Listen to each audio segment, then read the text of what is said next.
Hello guys, Radhe Radhe guys. যত পারো পয়সা কামাও, নিজের কাছে রাখো। পয়সা লোকের কাছে না থাকলে লোকে বড় কথা বলবে, আর যাকে পয়সা আছে তারা ঘমেন্ডি করে বেশি। আমি অনেক দেখছি গাইস। আমরা তো কাম করে পয়সা কামাই, এই সারাদিন ধরে যা কাম করি নিজের পেট চললি হচ্ছে।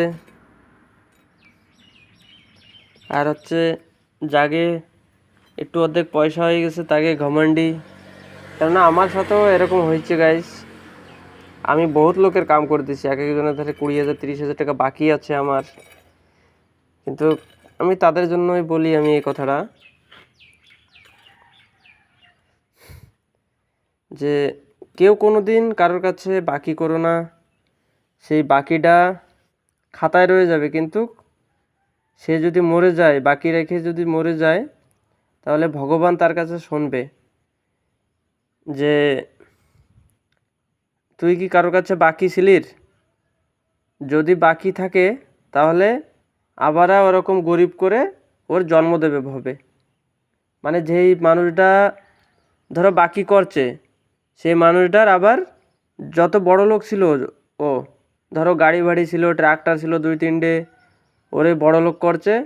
কিন্তু ও যদি মরে যায়, ওই বাকি রেখে একজনের, মানে যার, আমি কারোর নাম ধরে বলছি না, আমি আমার নিজের কথাও বলছি। আমি যদি কারোর কাছে পয়সা বাকি রেখে যাই, তাহলে আবার সামনের জন্মে পাঠাবে আবার ঠাকুর। ঠাকুর গরিব ভিখারি বলে ভিখারি বানায়ে পাঠাবে ঠাকুর। ভিখারি বানায়ে পাঠায়ে কবে যে তুই ঋণ শোধ কর। ওই ঋণ শোধ করতে করতে ও মরবে, খালি খালি মরবে, খালি মরবে, ঠিক আছে। কিন্তু তোমাদের এডে বলতে চাই যে কোনো জায়গা তোমরা ঋণ হয়ে না, আর লোকের বড় কথা শুনে না, আর যে ঘমেন্ডি করে পয়সা নিয়ে তার সামনেই যাওয়া না।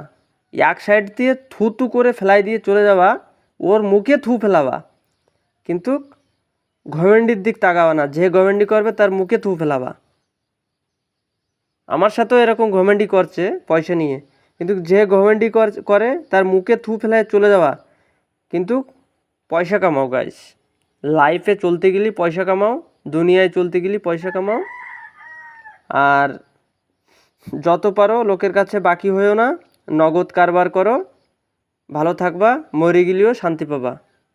আমার কথা যার ভালো লাগে সে কমেন্ট করে দিও।